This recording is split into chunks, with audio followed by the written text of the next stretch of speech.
superpowers.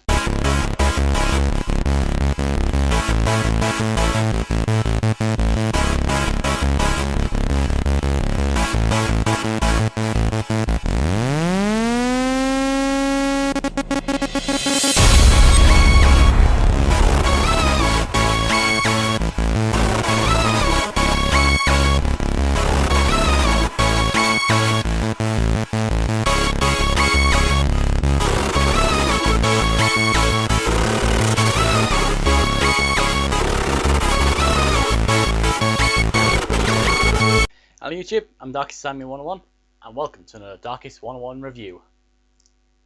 Sucker Punch, remind me, what did you do after Sly 3 again? Oh yeah, that's right, fucking inFAMOUS! One of you may have asked me to review this game earlier, and I replied I may do the inFAMOUS series as a live review. You know what? Fuck that! This series needs to be talked about because inFAMOUS is just fucking incredible. Superhero games are pretty cool in their own right, but what about being given a choice to not be the hero? To be given a choice to be the bad guy? That is fucking awesome! If you don't want to be famous, here's your chance to be inFAMOUS. Sucker Punch's bright, colourful and stylised hub worlds take a back seat to the gritty, bleak and ruined open world that is Empire City, with the grime-covered inhabitants replacing the anthro animals of Sly Cooper. The world of inFAMOUS is spread out over 3 islands, the Neon District, the Warren and the Historic District, each becoming more wrecked and broken than the last. This is a very harsh and unpleasant environment, and a near constant bleak skyline above just makes it feel so post-apocalyptic.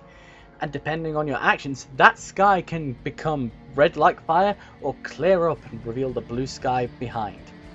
Basically guys, what I'm trying to say is I just love how this game looks. The melee elements in this game are a little tricky, however, as the enemies are fucking faster than Cole, our main hero slash villain. I mean, if you want to beat the crap out of one of them, you have to blast them first. The diverse selection of powers at your disposal, however, are fucking sweet, and more than make up for the slightly iffy melee. Each power is upgradable and have different effects and power-ups depending on whether or not you're a good guy or a bad guy. In terms of side missions, there is admittedly a lack of variety involved, but not so much that it's detestable, just disappointing. The free roaming, however, easily makes up for it. The city is literally laid bare and there is nowhere Cole can't go. Except in water. Cole doesn't handle well with the water. Exploring, however, is made more amazing when Cole unlocks his transport powers. Grinding at stupidly fast speeds on cables and railways and gliding through the air on electrical currents is insanely fun. Now the only problem with this game is that the story doesn't really change with the way you play. The way people on the street react to you changes, some events alter slightly and the endings are of course different, but there are some huge events in the game that always happen. No matter what you do, what choices you make, how much karma you have either way, some consequences always occur. Now I've said that, I basically just destroyed the whole point of inFAMOUS for everyone. I have to mention the fact that inFAMOUS doesn't really have a main menu screen, if you can believe it. The only time anything resembling one appears is when you start a new game. And when you hit that start button, the entire game kicks off with this.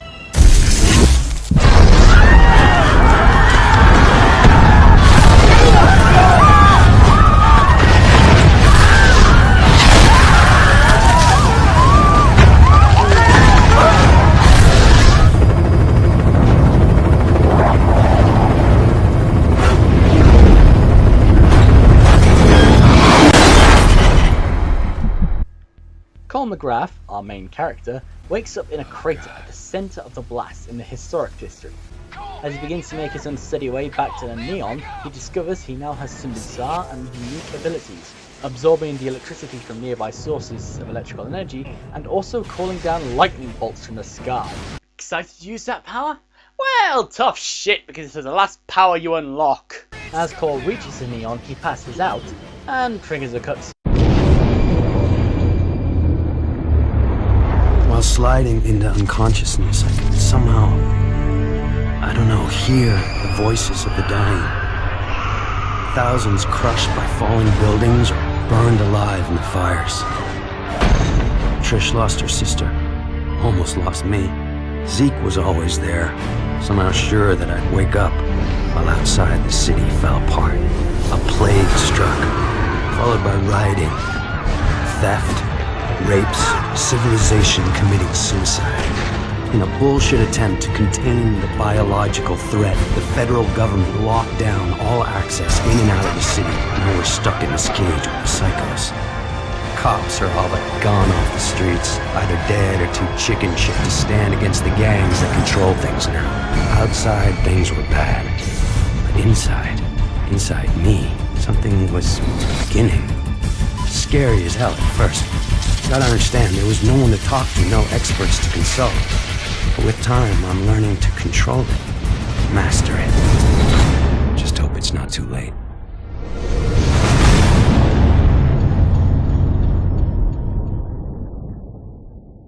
About 2 weeks into the quarantine, a government plane drops a crate load of food into the heart of the Neon District. Whilst exploring some of his powers, Cole drops the food after it ends up caught on whatever the fuck that is, and kicks the crap out of a street gang called the Reapers. I think the Reapers is the name of Steam's next project. A few moments later, however, it's revealed to the entirety of Empire City that Cole was the man with the bomb that wiped out the city the day of the blast. Trish, having lost her sister as a result, immediately walks away from Cole, and he and Zeke make plans to somehow get out of Empire City.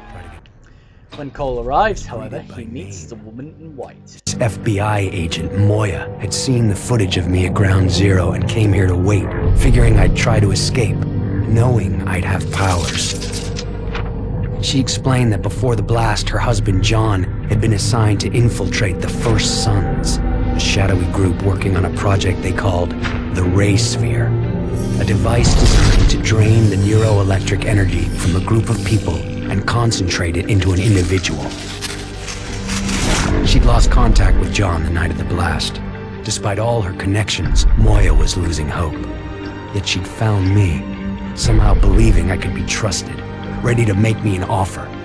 I go back to the city, find John in the Ray Sphere, and she'll get me out of the quarantine and clear my name. This whole Ray Sphere thing sounds crazy to me. Suddenly I'm a human white socket, so maybe I should cut her some slack. Returning back to Empire City, Cole begins tracking down the various leads that could lead to John's whereabouts. This is put on hold, however, when the Reapers knock out the power supply for the entire Neon District. Restoring power to the Neon requires the resetting of power transformers underground, which leads to Cole gaining new abilities with each section of Neon Cole restores.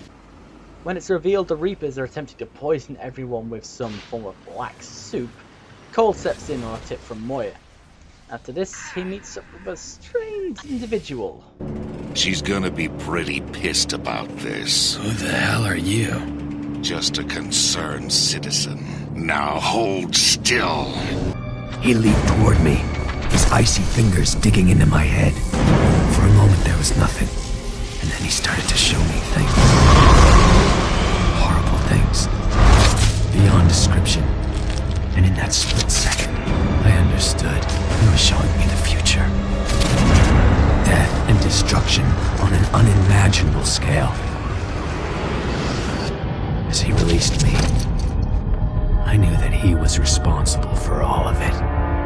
That he had opened Pandora's box, and it wasn't ever gonna close, and that damn Ray Sphere was somehow involved. And then he was gone.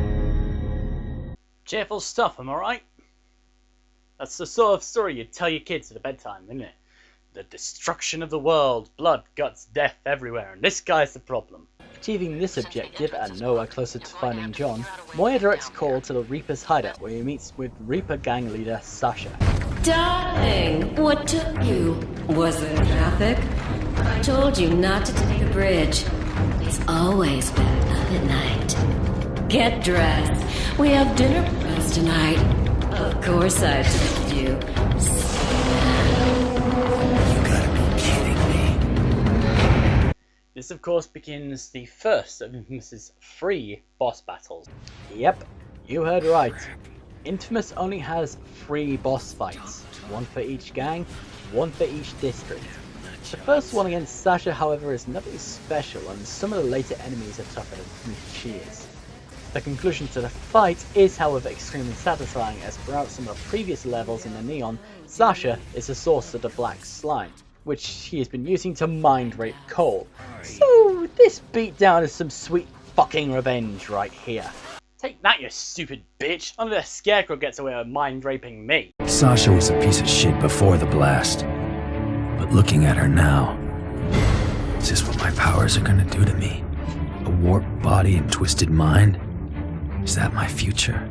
Either way, she knows all about the First Sons and their ray sphere. If I'm gonna dig myself out of this hole, it starts with her talking right now.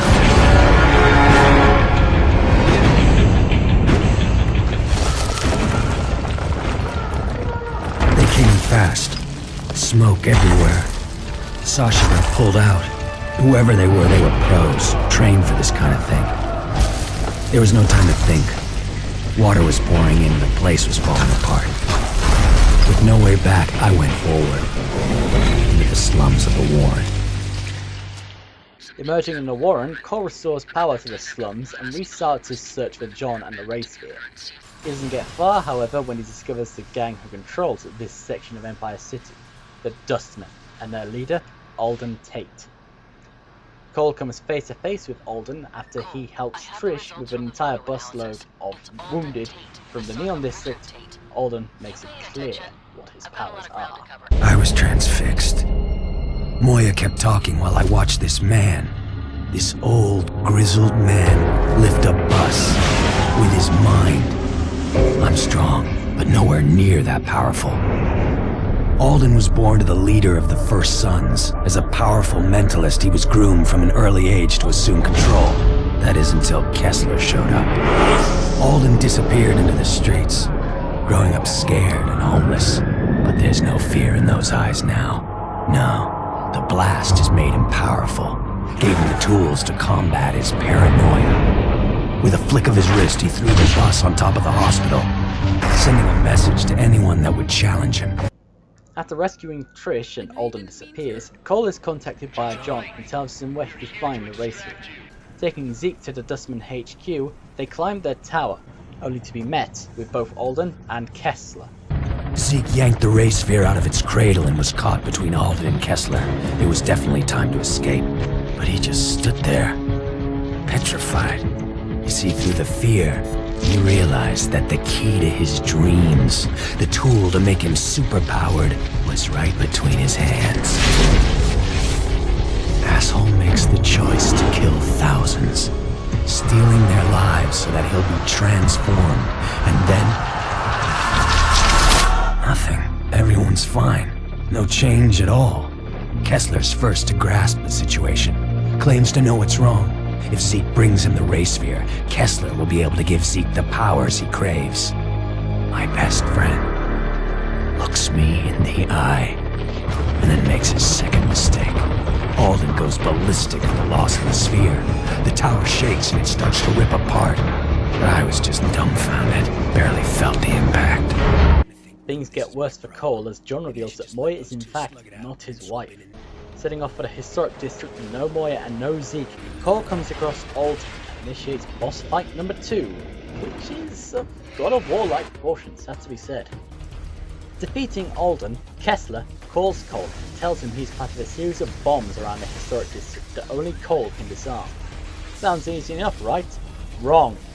Kessler has one last trick up his metal sleeve. This is one of the hardest karmic decisions of the game. Kessler has a total of 7 hostages, collectively suspended in mid-air across 2 buildings. You can either save a group of 6 doctors who will in turn save thousands of lives themselves, or you can save Trish, the woman you love.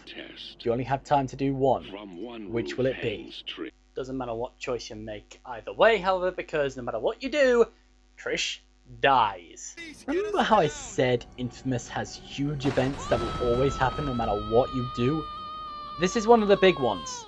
Trish dies, no matter what. You climb the building to save the doctors, Trish falls to her death. You climb the other building to save Trish, it's revealed the woman isn't even Trish, and Trish falls to her death to be the doctors. Time slowed down as Trish fell.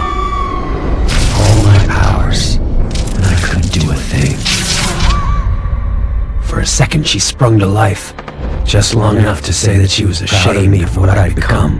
That God had given me these powers, and I'd squandered them, and hurting others and thinking only of myself. I buried her in the park alongside others who died since the blast. Kessler's gonna pay for this. I'm gonna find that sick bastard, and I'm gonna kill him.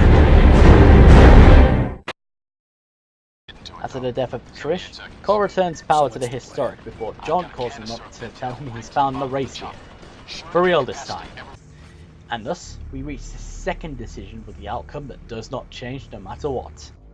Do you activate the race sphere once more, or do you destroy it? Either way, whatever you do, John will die. Now I know what you're thinking. You're probably thinking along the same lines as Cole, right? Activate the race sphere, I'll become twice as powerful as what before. Wrong.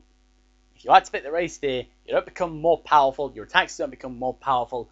All that happens is you get a few more battery cores, which ultimately extends how much powers you can use, and technically, yeah, your lightning gets a cool black tint to it. Worth it just for that black little tint you got there. Kessler then calls Cole up once more and challenges him to a final battle. Defeating Kessler, however, initiates the mindfuck. I looked down at Kessler, reveling in my victory, and then I heard him whisper, "Trish, I love you. Please forgive me." Then he was on me, fingers digging into my face. As Kessler's secrets played out in my head, I finally began to understand. I saw his nemesis, a beast intent on extinguishing all life. In those early days, Kessler could have used his powers to stop it, but instead he fled with his family, leaving others to fend for themselves. Hunted for years, Kessler and his family watched as the rest of the world went to hell. And then it was too late. Too late to fight. Too late to save anyone. In that moment of failure and grief, he used his newest and most dangerous power. He went on a one-way trip back in time, attempting to rewrite history.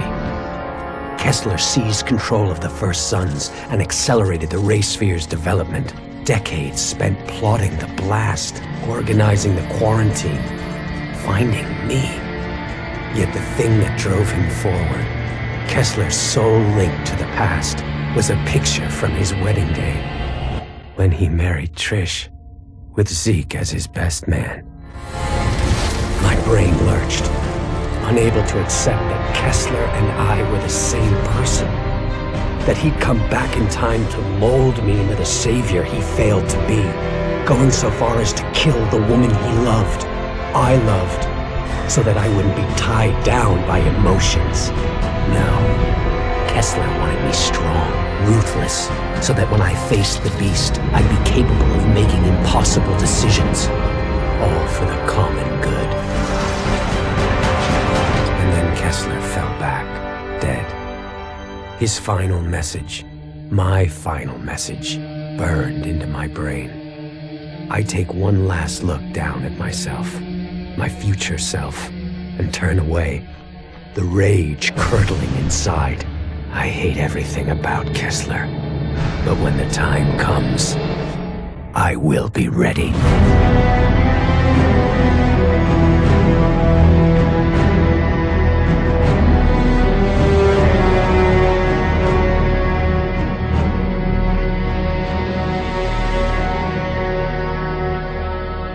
Just because inFAMOUS has a pretty damn amazing twist, it doesn't make up for the fact that no matter what you do, the endings are surprisingly similar. They're open-ended. Cole is pretty much just waiting for the beast. There is nothing really that separates the two endings, and that ultimately means none of your decisions throughout the game ultimately matter. I mean, there are some consequences there, but ultimately you end up in the same spot.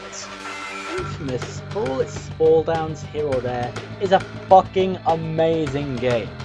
Like most of these games, it's a brilliant first attempt at a brand new style for Sucker Punch. Cole McGrath is a fairly intriguing character.